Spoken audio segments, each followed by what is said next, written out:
Hello प्यारे बच्चों, मैं प्रकाश का अपवर्तन आज पढ़ाने चल रहा हूँ। इसको ध्यान से समझेंगे। परीक्षा की दृष्टिकोण से बहुत ही महत्वपूर्ण होता है। खासकर लेंसों के द्वारा अपवर्तन है आप में, उसको हम सब अच्छे से समझेंगे और कुछ प्रश्नों को भी सॉल्व करेंगे। आपके परीक्षा में इससे कम से कम 7 से 8 या 10-12 नंबर का प्रश्न इसी अपवर्तन से ही आता है। इसको ध्यान से एक एक पॉइंट समझते हुए चलेंगे। तो सबसे पहले बात आती है कि प्रकाश का अपवर्तन। प्रकाश पहले ही वीडियो में देख चुके हैं। अब अपवर्तन क्या होता है इसके बारे में बात करें। पिछले वीडियो में हम सब परावर्तन देखे थे, परावर्तन कैसे होता है, अब अपवर्तन कैसे होता है। तो देखेंगे, एक माध्यम ऊपर कोई ले लेते हैं, नीचे पानी भर देते हैं, या कोई दूसरा माध्यम ले लेते हैं, इधर मान लेते हैं पानी भर दिए। अब बताओ, कोई प्रकाश की किरण आ रही है, इस पर गिर रही है। अब इसमें पॉलिश नहीं किया गया है। ये नीचे एक मान लेते हैं कांच का वो लगा दिए, नीचे क्या है, पानी या पानी भरा हुआ है, इस पर प्रकाश पड़ रहा है। कुछ भी कर सकते हैं, अर्थात ये माध्यम दूसरा है। ये मान लेते हैं निर्वात है, मतलब ऊपर से प्रकाश आ रहा है, नीचे क्या है, पानी है। तो आप जैसे किरण आएगी, बताओ जब किरण आएगी अब नीचे ही आएगी, क्योंकि नीचे पॉलिश किया होता तो परावर्तन में उधर से वो चली जाती। अब नीचे आएगी पूरे चांसेस है। तो ये आती है तो प्रत्येक जगह क्या खींच देते हैं, अविलंब खींच देते हैं। जहां पे किरण पड़ेगी वहां क्या खींचेंगे, अविलंब खींच देते हैं। अब ध्यान देंगे, आप जैसे आप खुले में दौड़ेंगे या पानी में, तो कहां पे ज्यादा तेज दौड़ पाएंगे, खुले में ज्यादा तेज दौड़ पाएंगे। अर्थात पानी में जैसे जाएंगे स्पीड कम हो जाएगी, तो वैसे इसमें भी जैसे किरण पड़ी, बताओ अब स्पीड बढ़ेगी कि कम होगी, कम होगी। अर्थात अविलंब की ओर क्या हो जाएगी, झुक जाएगी ये किरण। इस प्रकार से अपवर्तन होता है। अब देखेंगे दो प्रकार से होता है, एक तो ये हो गया, दूसरा का ये। देखेंगे अगर माध्यम, ये कैसा माध्यम, इसी को विरल माध्यम बोल देते हैं। विरल मतलब निर्वात वाला, जहां पर कुछ नहीं है, किरण आ रही है। इसको हम सब बोल देते हैं सघन। सघन नाम से ही है, गजिन बोलते हैं हम सब, वही क्या है, सघन है। विरल, विरल बोल देते हैं हम सब, वही क्या है, विरल है। ये सघन है, ये क्या है, विरल है। पहला तो यही पॉइंट हो गया अपवर्तन की परिभाषा देने के लिए। यदि कोई प्रकाश की किरण किसी पृष्ठीय तल से टकराती है, परावर्तक तल से नहीं कर, अब अपवर्तक पृष्ठ बोल देंगे इसको। इसको कैसा पृष्ठ बोल देंगे, अपवर्तक। किसी अपवर्तक पृष्ठ से टकराती है तो क्या होगी, अविलंब की ओर झुक जाएगी। कब, जब माध्यम विरल से आएगी, किधर चलेगी, सघन में। अब उल्टा देखेंगे, अगर इधर आपका सघन माध्यम दे दिए, अब मान लेते हैं इधर पानी या कुछ भर दिए, कांच लगा दिए, अब इधर से किरण बुला रहे हैं, किरण को इधर से ला रहे हैं। अब बताओ ये कैसा माध्यम हुआ, सघन। सघन मतलब गजिन जो हम सब बोलते हैं, उसी को बोलते हैं सघन। और इधर क्या है, इसको मान लेते हैं निर्वात है, विरल माध्यम बोल देते हैं। और ये कैसा है, ये अपवर्तक पृष्ठ, इसी को ये क्या है, अपवर्तक पृष्ठ, अपवर्तक पृष्ठ। अब इसमें देखेंगे फिर से, अब बताओ कोई गजिन में चलेंगे या सघन में चलेंगे तो स्पीड धीमे रहेगी। जैसे खुला पाएंगे तो क्या करेंगे, तेजी से दौड़ने लगते हैं, वैसे ये भी। अब अविलंब खींचेंगे कि नहीं खींचेंगे, खींच देते हैं। अब तो ये किरण अविलंब की ओर झुकेगी कि तेजी से भागेगी, तेजी से भाग जाएगी ऐसे करके। अब देखते हैं अपवर्तन की परिभाषा कैसे लिखेंगे। यदि कोई प्रकाश की किरण, दो प्रकार से परिभाषा लिख सकते हो, फिर बाद में एक समेट देते हैं, तो सब लोग ध्यान से समझेंगे इसको, इसी माध्यम से इसको रटना नहीं है। जब कोई प्रकाश की किरण किसी एक माध्यम से दूसरे माध्यम में जाती है तो अपवर्तक पृष्ठ से टकरा कर वो अपने मार्ग से क्या हो जाती है, बदल जाती है, अपना रास्ता बदल देती। जैसे इसको यहाँ पे जाना चाहिए था, लेकिन ये किधर चली आई, इधर को भाग आई। कैसे आई समझ में आया, जैसे इसको जाना था इधर को, ये क्या हो गई, दूर भाग गई। क्यों दूर भाग गई, क्योंकि सघन से किधर चल रहे हैं, विरल से। अब दो प्रकार से परिभाषाएं हो सकती हैं। पहला तो ये कर सकते हो, यदि माध्यम पहला विरल है तब सघन है तो अविलंब की ओर क्या हो जाएगी, झुक जाएगी। अब दूसरा की परिभाषा दे सकते हो। दूसरा का पॉइंट होता क्या है कि यदि कोई सघन माध्यम से किधर है, विरल माध्यम में, तो अविलंब से क्या हो जाएगी, दूर भाग जाएगी। क्यों भाग रही है, समझ में आया होगा। और एक साथ समेट के लिख सकते हैं कि यदि कोई प्रकाश की किरण किसी एक माध्यम से क्या होता है, दूसरे माध्यम में जाएगी, क्या करेगी, अपने रास्ते से बदल जाएगी, या अपना रास्ता छोड़ देगी, या अपने मार्ग से विचलित हो जाती है, तो उसको क्या बोल देते हैं, पूरी प्रक्रिया को प्रकाश का अपवर्तन। अब देखेंगे इसके जैसे मतलब प्रकाश के परावर्तन में दो नियम पढ़े थे, इसमें भी नियम होते हैं। इसमें भी कुछ नियम दिख रहे हैं, नहीं दिख रहे होंगे। तो पहला नियम ये होता है, देख लेंगे, इसमें भी कंप्लीट हुई। अब देखो उसमें क्या था, ये कौन सी किरण आएगी, जो किरण गिरती है उसको कौन सी किरण बोलते हैं, आपतित किरण बोल देते हैं, आपतित किरण हो जाती है। और अब क्या इसमें परावर्तित हो रही है, नहीं, इसमें क्या हो रहा है, अपवर्तित हो रही है। तो ये कैसी किरण हो जाएगी, अपवर्तित किरण। और जबकि उसमें कौन सी किरण होती थी, परावर्तित किरण। ये किरण कैसी किरण होगी, अपवर्तित किरण। इसी प्रकार इसमें भी ये कैसी किरण होगी, आपतित किरण, और ये कैसी किरण होगी, अपवर्तित किरण हो जाएगी। अब देखते हैं इसके भी नियम देखेंगे, बहुत सिंपल तरीके से, रटना बिल्कुल नहीं है, आराम से सोच विचार के समझ के लिखेंगे नियम। पहला नियम ये है कि आपतित किरण, ध्यान से सुनेंगे, आपतित किरण, अभिलंब और अपवर्तित किरण तीनों एक बिंदु से होकर जाते हैं कि नहीं जाते हैं।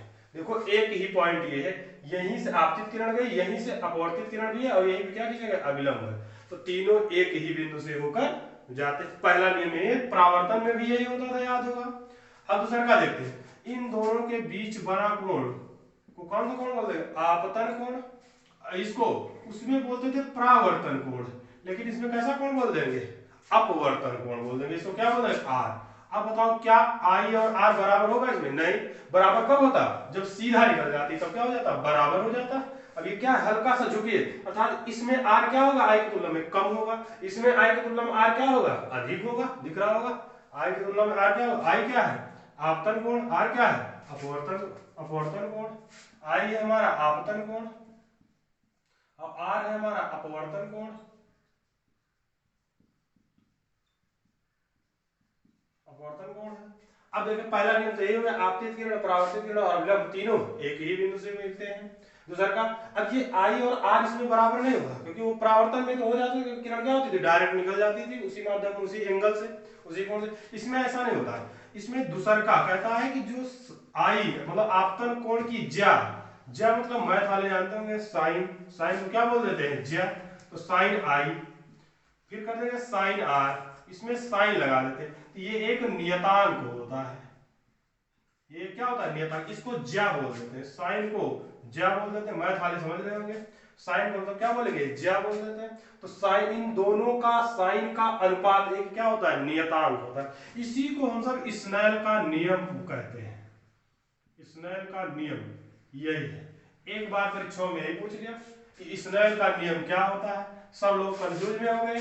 जबकि यही नियम को क्या बोलते थे, स्नेल का नियम, अर्थात अपवर्तन का दूसरा ही नियम क्या है, स्नेल का नियम है। लेंस क्या होता है, लेंस, लेंस दो प्रकार से, उस प्रकार से बहुत सारे प्रकार के लेंस होते हैं, लेकिन स्पेशली हम सब दो प्रकार से लेंस को पढ़ेंगे। पहला उत्तल लेंस होता है, दूसरा का अवतल लेंस। तो उत्तल लेंस क्या होता है, इसको ध्यान दे देंगे।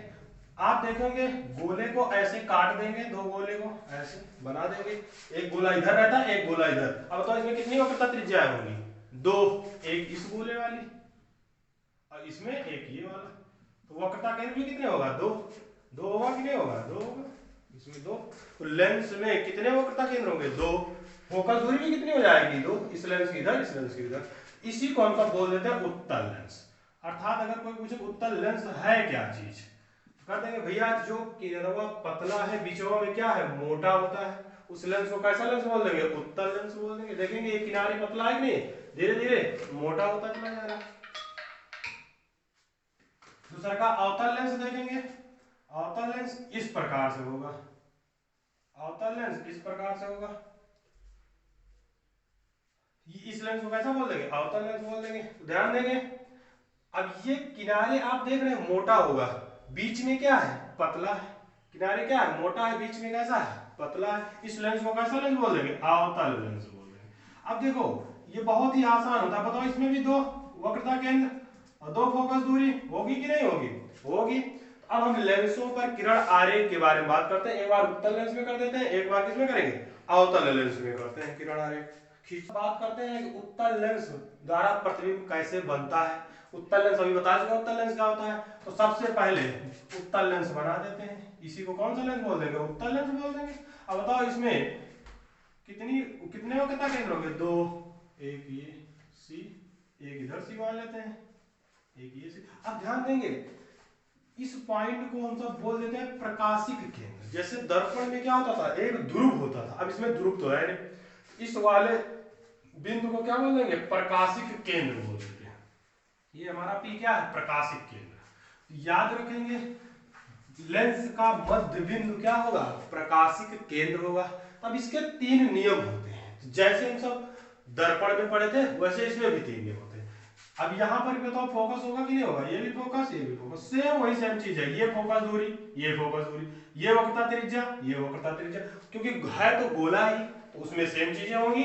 तो देखेंगे इसके भी तीन नियम है। पहला नियम ये होता है कि पहला तो मुख्य अक्ष, ये क्या रहेगा मुख्य अक्ष, इसको क्या बोल देते हैं मुख्य अक्ष बोल देते हैं। तो पहला नियम ये है लेंसों में मुख्य अक्ष के समांतर चलने वाली प्रकाश की किरणें दर्पण, देखो मुख्य अक्ष के समांतर है कि नहीं, अब जिसमें दर्पण होगा लेंस में टकराने के पश्चात फोकस से होकर निकल जाती है। पहला नियम सब मेरे साथ बोलेंगे, मुख्य अक्ष के समांतर चलने वाली प्रकाश की किरणें लेंस से टकराने के बाद कहां से होकर निकलेंगी, मुख्य फोकस से होकर निकल जाएंगी। दूसरा की कंडीशन, अब यहाँ पे प्रकाशिक केंद्र है, अब दूसरा की कंडीशन प्रकाशिक केंद्र से जाने वाली प्रकाश की किरणें आर पार हो जाती है। अगर कोई किरण प्रकाशिक केंद्र से डालेंगे तो कैसे हो जाएगी, सीधा निकल जाएगी। तीसरा ने अब इसी का उल्टा, अगर कोई किरण यहां पे बना के बता देते हैं, अगर कोई किरण फोकस से होकर जा रही है तो वो क्या हो जाएगी, मुख्य अक्ष के समांतर हो जाती है। तो तीन नियम हो गए नहीं, तो जितने भी प्रतिबिंब हम बनाएंगे लेंसों में इन्हीं तीन नियमों का प्रयोग करेंगे। पहला नियम साथ साथ बोलेंगे, मुख्य अक्ष के समांतर चलने वाली प्रकाश की किरणें लेंस में टकराने के पश्चात कहां से निकल जाती है, मुख्य फोकस से। दूसरा का प्रकाशिक केंद्र से चलने वाली किरणें आर पार हो जाती है। तीसरा का फोकस से होकर चलने वाली किरणें लेंस से टकराने के पश्चात सीधा मुख्य अक्ष के समांतर। अब उत्तल लेंस द्वारा हम सब प्रतिबिंब के किरण आ रहे हैं, बहुत ही आसान, वही तीनों नियम हम सब लगाएंगे, आराम से सॉल्व कर लेंगे हर एक चीज। तो पहला वही अनंत पर वस्तु को कहां पे रखेंगे, अनंत पर रख देते हैं, अनंत पर वस्तु को रखते हैं। लेंस कैसा है, उत्तल लेंस है, उत्तल लेंस बना देते हैं, किरण कहां पे रखेंगे, अनंत पे। अब अनंत में भैया रखेंगे, यहाँ पे सी होगा कि नहीं होगा, अच्छा कहीं कहीं ये 2f2 लिख देता है तो बात सेम है। ये दूसरा फोकस का क्या है, दुगना क्या होता है वक्रता केंद्र, यहाँ ये C1 मान लेते हैं, इसको C2 मान लेते हैं, इसको क्या मान लेते हैं C1 पहले पढ़ा, तो ये भी क्या हो जाएगा 2f1, तो इसकी फोकस दूरी क्या मान लेंगे f1 मान लेंगे, और इसकी क्या मान लेंगे f2 मान लेंगे, तो इसमें कंफ्यूज नहीं होगा, सेम वही चीज। अब दो लेंस है तो दो फोकस दूरी है, ये अंक नहीं है, मतलब दूसरे की फोकस दूरी है, फोकस मुख्य फोकस है, दूसरे की फोकस देखेंगे बहुत आराम से। अगर वस्तु कहां पर अनंत मतलब बहुत दूर से, तो किरण आ रही है मुख्य अक्ष के समांतर, किरणें आ रही है, तो बताओ कहां से होकर जाएंगी, मुख्य फोकस से होकर निकल जाएंगी। जितनी भी किरणें आएंगी कहां से होकर जाएंगी, मुख्य फोकस से होकर निकल जाएंगी। तो यहाँ पे हमारा क्या बन जाएगा, प्रतिबिंब, हमारा प्रतिबिंब कहां बनेगा, यहाँ पर। तो अर्थात आपसे तीन चीज इसमें पूछेगा स्थिति, आकार, प्रकृति।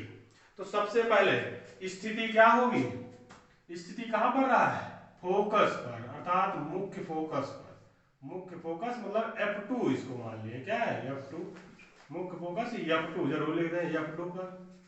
अब प्रतिबिंब कैसे बन रहा है, किच्ची है, बिंदु है, ऐसा कैसा बन रहा है, बिंदु जैसा बन रहा है, बिंदु जैसा बन रहा है, बिंदु जैसे बन रहा है। अब बताओ प्रकृति कैसी होगी, उल्टा बनता है, कैसा बनता है, उल्टा बनता है। अब इसमें बताओ आभासी बनेगा वास्तविक, भैया इसमें वास्तविक ही बनेगा, क्योंकि कहीं पर कुछ है ही नहीं पॉलीसॉलिस की आवत, कैसा बन रहा है वास्तविक, उल्टा और वास्तविक बनेगा।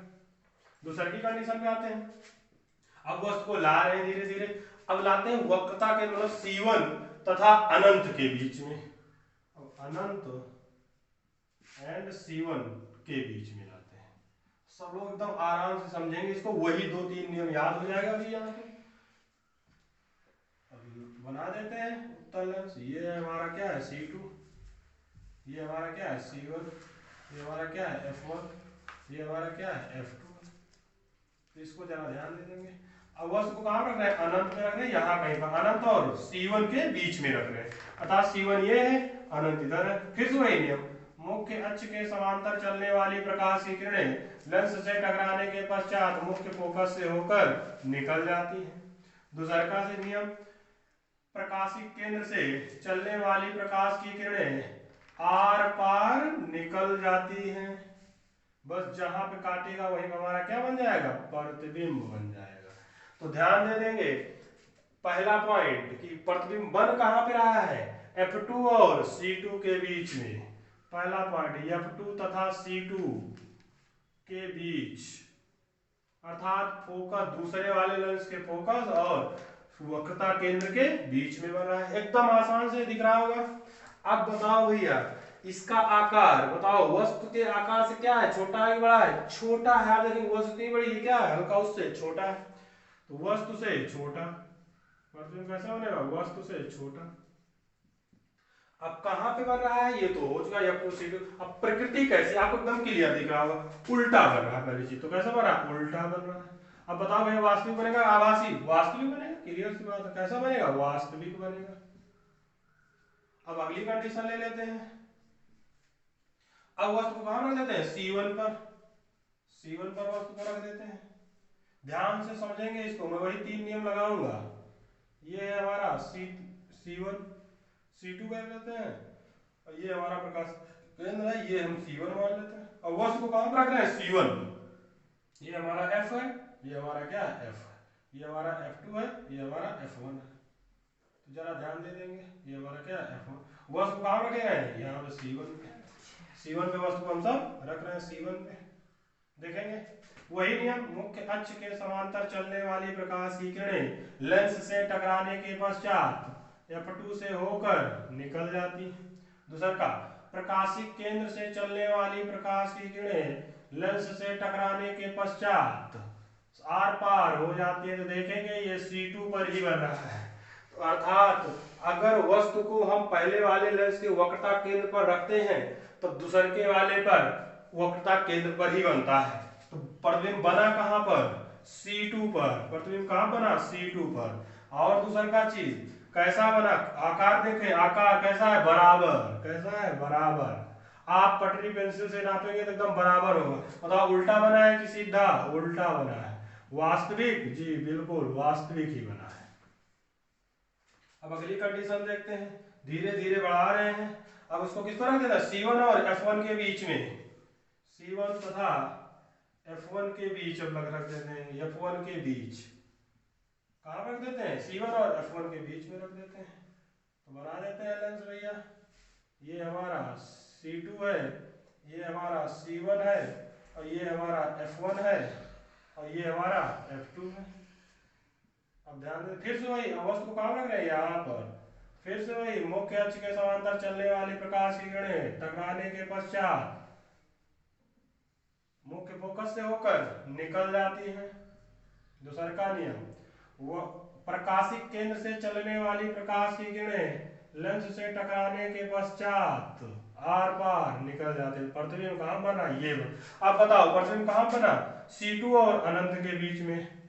C2 तथा अनंत के बीच में बना। आकार कैसा है, वस्तु से कैसा है, बड़ा है। वस्तु से कैसा हो गया, बड़ा है। अब बताओ उल्टा है और वास्तविक है। प्रकृति कैसी है, उल्टा तथा वास्तविक। नोट कर लो। अब किस पर रखते हैं, अगली कंडीशन F1 पर। हम सब F1 और C के बीच में रख चुके हैं, अगली कंडीशन F1 पर रख देते हैं। तो देखेंगे ये हमारा C2 है, C2 है, और इधर है हमारा F2, और ये हमारा C1 है, और ये हमारा F2 है, F1 है। अब यहीं पर रख देते हैं। किस पर रखते हैं, F1। फिर वही कंडीशन, मुख्य अक्ष के समांतर चलने वाली प्रकाश, हमारे साथ साथ बोला करो जिससे कि एकदम आप सबको भी रिवाइज होता रहे। ये हमारा क्या है, F2 है। तो मुख्य अक्ष के समांतर चलने वाली प्रकाश किरणें कहां से होकर जाएंगे, मुख्य फोकस से। ये अपवर्तन का पहला नियम है। दूसरा का, प्रकाशिक केंद्र से जाने वाली प्रकाश की किरणें आर पार निकल जाती हैं। तो आप देखेंगे ये बहुत दूर बनेगा। प्रतिबिंब कहां बनेगा, बहुत दूर जाके बनेगा। अर्थात ये कैसा, लेकिन कैसा बनेगा, उल्टा ही बनेगा। और कैसा बनेगा, वास्तविक ही बनेगा। अर्थात कहां बनेगा, अनंत पर। सबसे पहले प्रतिबिंब कहां बना, अनंत पर बन गया। दूसरा का कैसा, आकार में कैसा होगा, बहुत बड़ा होगा। वस्तु से कैसा होगा, बहुत बड़ा होगा। देखेंगे जा रहा बहुत दूर पे मिल रहा है, बहुत बड़ा होगा। प्रकृति कैसी होगी, उल्टा ही बनेगा, तो क्लियर है। और कैसा होगा, वास्तविक होगा। उल्टा था, वास्तविक बनेगा।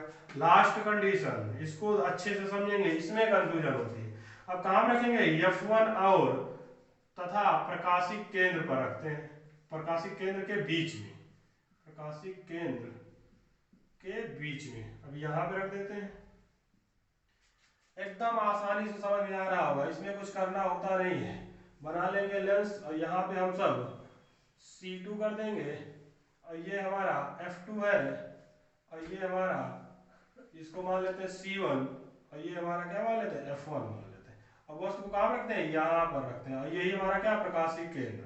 तो कभी पूछे प्रकाशिक केंद्र की परिभाषा तो डायरेक्ट वह बिंदु जहां से किरणें आर पार लेंस से क्या हो जाए आर पार हो जाए बिना मार्ग विचलित हुए, उसको उस बिंदु को कौन सा बिंदु कहेंगे, प्रकाशिक केंद्र। तो यहाँ पे आते हैं फिर से वही नियम, मुख्य अक्ष के समांतर चलने वाली किरणें कहां से होकर जाएंगी, फोकस से होकर निकल जाएंगी।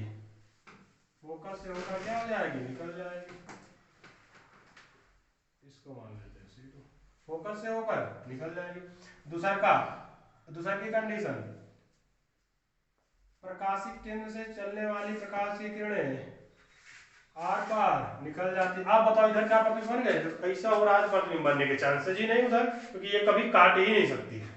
तो इधर किधर मिला देंगे, पीछे की तरफ मिला देंगे। तो ये ऐसे बना देंगे, ऐसे बना। वस्तु से कैसा बना है, बड़ा बना हुआ। कहाँ बना हुआ, C1 तथा अनंत के बीच में। यही 6 कंडीशन है उत्तल लेंस में। इसको आई होप क्लियर हो गया होगा, नोट कर लेंगे। अब किस पर, अवतल लेंस में समझ, अवतल लेंस में बताओ किरणें को क्या इकट्ठा करेगा, नहीं कर पाएगा। क्यों, क्योंकि ये पतला है। बताओ गया तो सीधा किरणें क्या होगी, भागने की कोशिश करेंगी, जबकि उत्तल में फोकस से होकर जा रही है। यहाँ पर प्रकाशिक केंद्र वही होगा। अब इसमें भी क्या होंगे, 2 सेंटर होंगे, C1 और क्या हो जाएंगे C2। यहाँ पर भी F1 और क्या हो जाएंगे F2 हो जाएंगे। अब सबसे पहले किरणों को कहाँ से लाएंगे, अनंत से ले आते हैं, अनंत से। अब बताओ मुख्य अक्ष के समांतर चलने वाली प्रकाश किरणें अब यहाँ फोकस से नहीं जाएंगे, क्योंकि क्या हो जाएंगे, दूर भाग जाएंगे। फोकस से जाती हुई क्या हो जाएंगी, प्रतीत हो जाएगी। अर्थात तो किरणें इधर जाएंगी तो कभी प्रतिबिंब बन पाएगा, नहीं बन पाएगा। तो नहीं बन पाएगा, क्या करेंगे, पीछे मिला देंगे। तो कहां से जाती हुई प्रतीत होंगी, फोकस से जाती हुई प्रतीत होंगी किरणें। फोकस से जाती हुई क्या हो जाएंगी, प्रतीत हो जाती। तो पहला नियम यही है। अब प्रतिबिंब कहाँ बना, फोकस पर बना। प्रतिबिंब कहाँ बन गया, फोकस पर। कैसा बनेगा, सीधा। ये मतलब F1 पर कैसा बना, सीधा बन गया। कैसा बना, बिंदु के आकार का बनेगा, बिंदु जैसा। पहली कंडीशन हो गई। अब बताओ इसमें उधर काटेगी नहीं, पीछे ही मिलाएंगे, जब किरण नहीं काटेगी। दूसरी कंडीशन, अब उसको और कहीं पर भी रख देंगे, इसमें कोई दिक्कत, 2 ही कंडीशन बनेगी। तो पहला ये बन जाएगा हमारा C2, ये बन गया C1। कहीं पर भी वस्तु को रख देते हैं, ये हमारा F1, ये हमारा F2, ये दोनों किरण यहीं पे रख देते हैं, मान लेते हैं यहाँ पे रख देते हो। फिर से वही कंडीशन, मुख्य अक्ष के समांतर चलने वाली किरणें फोकस से जाती हुई प्रतीत होती है। फोकस से जाती हुई क्या हो जाएंगी, प्रतीत हो जाएंगी। दूसरा का डायरेक्ट आर पार हो जाएगी। इसको दूसरा का नियम लगा देंगे, प्रकाशिक केंद्र से जाने वाली किरणें आर पार, तो ये यहीं पर हमेशा काटेगा। तो प्रतिबिंब कैसा बनेगा, आभासी। देखेंगे ये पीछे साइड में कैसा बना, पहला तो बना आभासी बन गया। प्रकृति कैसी, आभासी। कैसा बना है, सीधा भी बना है, आभासी सीधा। बताओ वस्तु से छोटा है, बड़ा है, छोटा है। वस्तु से कैसा है, छोटा है। वस्तु से कैसा है, छोटा है। और कहाँ पे बना है, प्रकाशिक केंद्र और F1 के बीच। F1 तथा इसको अगर P मान ले तो P के बीच। P क्या है, प्रकाशिक केंद्र, P के बीच। ये अवतल लेंस में केवल 2 ही कंडीशन बनेगी। तो आप कहीं पर भी इधर वस्तु रखेंगे, प्रतिबिंब कहाँ बनेगा, यहीं पर ही बनेगा। क्योंकि इसमें किरणों को इकट्ठा नहीं करता है। किरणों क्या कर देता है, फैलाता। क्यों फैलाया, कभी कभी पूछ लेता है प्रश्न, क्यों फैलाता है। बीच में क्या होता है, पतला होता है। आई किरण अभी मोटा से क्या पतला, तो भागेगी कि नहीं भागेगी, भाग जाएगी। ये 2 कंडीशन है, नोट कर लेंगे। तो U1/F बराबर, और एक आवर्धन क्षमता भी यही देख लेंगे। आवर्धन क्षमता, आवर्धन क्षमता का कभी कभी आपको सूत्र और फार्मूला लिखने वाले, तो इसको याद रख लेंगे एकदम आराम से। I/O ध्यान रखेंगे, और यही हमारा होता है V/U हो जाता। उसमें माइनस होता था, याद दर्पण में क्या होता था, माइनस। यहाँ क्या हो जाता प्लस। अब देखिए I क्या है, प्रतिबिंब की लंबाई, O क्या है, वस्तु की लंबाई, V क्या है, प्रकाशिक केंद्र से प्रतिबिंब की दूरी, U क्या है, प्रकाशिक केंद्र से वस्तु की दूरी, जहां पे रखे हैं वो चीज। और इसको याद रखेंगे, आवर्धन क्षमता को M से लिखते हैं। आवर्धन क्षमता को क्या लिखते हैं, M से लिखते हैं। तो इसको थोड़ा सा ध्यान दे रहेंगे। तो कभी कभी आपको वस्तु की लंबाई दे देगा तो प्रतिबिंब की लंबाई पूछ लेगा, V युग से यहाँ से निकल आएगा, कुछ भी निकालना है। तो यही कंप्लीट संबंध। मैं एक प्रश्न ले लेता हूँ। अवतल लेंस की फोकस दूरी 15 सेंटीमीटर है। किसी अवतल लेंस की फोकस दूरी क्या है, 15 सेंटीमीटर है। तो फोकस दूरी F कितना है, 15 सेंटीमीटर। अब ध्यान दे देंगे अवतल और उत्तल लेंस में थोड़ा सा अंतर, जैसे चिन्ह परपाटी हमने उधर, अब इसमें भी सेम कंडीशन रहेगी, लेकिन थोड़ा सा ध्यान रखेंगे कि चिन्ह परपाटी के हिसाब से इसमें अवतल लेंस की फोकस दूरी जो होती है वो माइनस में होती है। अवतल लेंस की फोकस दूरी कैसे होती है? माइनस, अर्थात ऋणात्मक। और जबकि उत्तल लेंस की फोकस दूरी क्या होती है? धनात्मक होती है। इसको दिमाग में रखे रहेंगे। बाकी वही कंडीशन, प्रकाशिक केंद्र से बाएं तरफ नापेंगे तो माइनस, दाहिने तरफ चलेंगे तो प्लस में दूरी, उसमें किसी प्रकार का परिवर्तन नहीं। ये ध्यान देने वाली बात है। तो अवतल लेंस की फोकस दूरी क्या होती है? ऋणात्मक, जबकि उत्तल लेंस की क्या होती है? धनात्मक। इसको नोट कर लेंगे। तो सबसे पहले दिया गया अवतल लेंस दिया गया, आपने क्या दिया गया? अवतल लेंस। इसकी फोकस दूरी 15 बताओ, माइनस होगी प्लस? माइनस में होगी, क्योंकि अवतल लेंस है। अवतल लेंस की फोकस दूरी क्या है? माइनस में। अब कह रहा है बिंब को लेंस से कितनी दूरी पर रखें? इसके द्वारा बना प्रतिबिंब का लेंस से 10 सेंटीमीटर दूरी पर प्रतिबिंब बने। अब प्रतिबिंब बना रहा है कितनी मीटर दूरी पर? 10 सेंटीमीटर, अर्थात भी कितना है? 10 सेंटीमीटर। अब बताओ भी इसमें प्लस में होगा कि माइनस में होगा? लेंस कैसा? अवतल लेंस। अब कंडीशन याद होनी चाहिए, अवतल लेंस में प्रतिबिंब हमेशा बाएं ही तरफ, प्रकाशिक केंद्र से बाएं तरफ बना, क्या ले लेंगे? माइनस ले लेंगे। भी माइनस हो जाएगा, समझ में आया? अभी किरण आ रही है इसीलिए खिंचवाया जाता है। भी कितना है? -10 आ गया। अब हमसे पूछा गया है कि उस प्रतिबिंब वस्तु की दूरी प्रकाशिक केंद्र से कितना, इसी फार्मूले लगा देते हैं। 1/f बराबर 1/v माइनस 1/u। आराम से लगाएंगे, जिनको नहीं आता वो भी ध्यान से समझेंगे। 1/f, f कितना है? -15 है। v कितना है? -10 है। u कितना है? u ही मान लेते हैं, वस्तु की दूरी कितना है? u है। u ही हमको निकालना है, तो वस्तु की दूरी कितनी हो दूर पे रखा जाए वस्तु को। अब ध्यान दे देंगे, इस माइनस से इसको इधर ले आते हैं, 1/u प्लस में हो गया, ये हो गया। अब माइनस बताइए, इधर उधर ले जाते हैं तो ऊपर ले जाते हैं, -1/10 कर देते हैं। अभी माइनस यहाँ पे आएगा, उधर जाके क्या हो जाएगा? प्लस 1/15 हो जाएगा। समझ में आया होगा? ये माइनस यहाँ पर भी ले आए, उधर ले जाके क्या हो जाएगा? प्लस, जैसे इसको इधर ले आए। अब इसको सॉल्व कर देते हैं। 15 में 1 का तिरछा गुणा कर देते हैं। 15 से 1 -15 प्लस 10 हो जाएगा, बटे 15 गुणे 10 हो जाएगा। यहाँ से 1/u बराबर -15 10 कितना है? -5/15 गुणे 10। 5 से भाग देते हैं, 5 या 15 3 दाम 30। यहाँ से 1/u बराबर क्या आ गया? -1/30। यहाँ से u बराबर कितना आ गया? -30 सेंटीमीटर। अच्छा, माइनस आना चाहिए था कि नहीं आना चाहिए? बिल्कुल, क्योंकि वस्तु कहाँ पर रखी है? प्रकाशिक केंद्र से बाएं तरफ रखी जाती है। नहीं, वस्तु को आप अवतल लेंस में किरण आरेख देखोगे बाएं तरफ रखते, तो इसीलिए माइनस चिन्ह दर्शा रहा है। अगर एक प्लस आ जाता है इसका मतलब वस्तु उधर रखी थी, तो अवतल लेंस में ये संभव होता ही नहीं। तो u कितना आ जाएगा? -30 सेंटीमीटर। दूसरा का पॉइंट पूछा है इसकी आवर्धन क्षमता कितनी होगी? तो आवर्धन क्षमता ये बताए हैं, m बराबर क्या होता है? v बटे, अगर i या o दे देता तो वहां से निकाल देते v बटे। अगर आपको आवर्धन क्षमता की परिभाषा पूछ ले तो क्या करेंगे कि भैया वस्तु की लंबाई या प्रतिबिंब की लंबाई और वस्तु की लंबाई के अनुपात को क्या बोल देते हैं? आवर्धन क्षमता। या प्रतिबिंब की दूरी बटे वस्तु की दूरी प्रकाशिक केंद्र के अनुपात को क्या बोल देते हैं?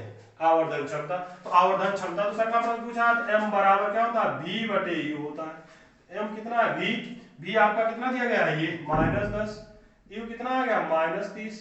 तो आवर्धन क्षमता कितना आ गया? वो 1/3। अर्थात हमारी जो प्रतिबिंब बनेगा कितना, वस्तु अगर 1 सेंटीमीटर है तो प्रतिबिंब कितना बनेगा?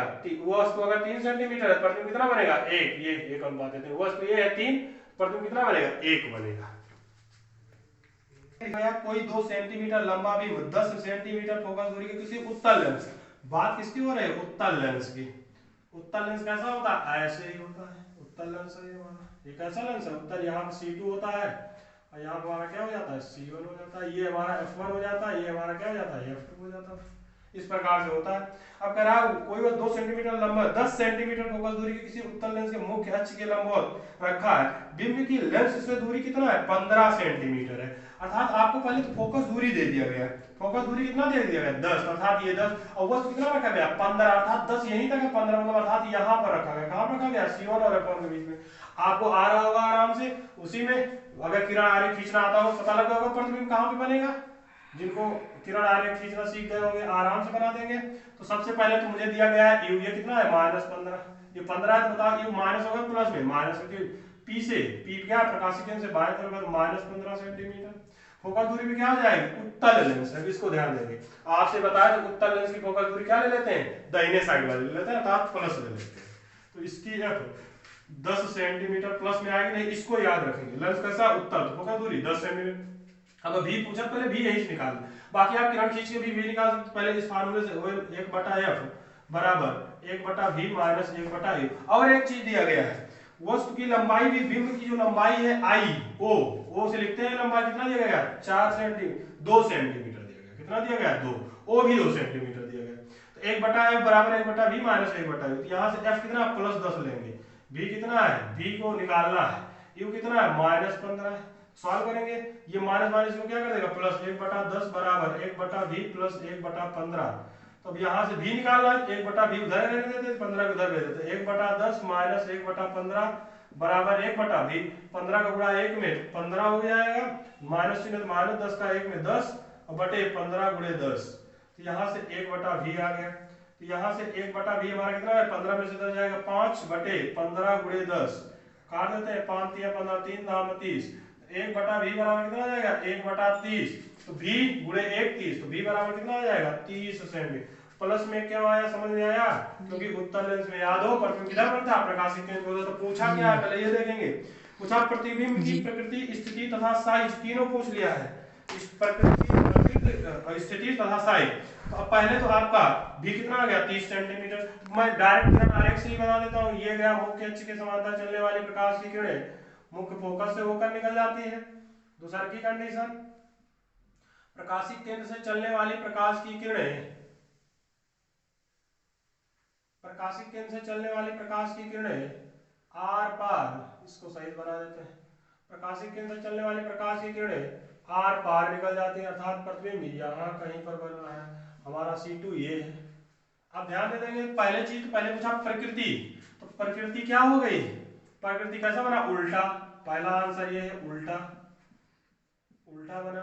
और कैसा बना, वास्तविक बनेगा, तो क्लियर सी बात है, वास्तविक वैसे भी आपको पता होगा, तो उत्तल लेंस यही बनाता है वास्तविक। अब दूसरे की कंडीशन पूछा, आकार, आपसे क्या पूछा दूसरे का, स्थिति, तो कहां पे बना है, C2 तथा अनंत के बीच में, C2 तथा अनंत के बीच, अनंत का चिन्ह है, अनंत के बीच कितनी दूरी पर, प्रकाशिक केंद्र से ये आया हमारा 30 सेंटीमीटर, देखो प्लस इसीलिए आया ना, इधर बना है 30 सेंटीमीटर, 30 सेंटीमीटर प्रकाशिक केंद्र से दूर, चाहे ऐसा लिख देंगे C2 तथा अनंत के बीच, चाहे लिख देंगे 30 सेंटीमीटर प्रकाशिक केंद्र से, प्रकाशिक केंद्र के दाहिनी तरफ, ऐसे लिख देंगे दाहिनी तरफ।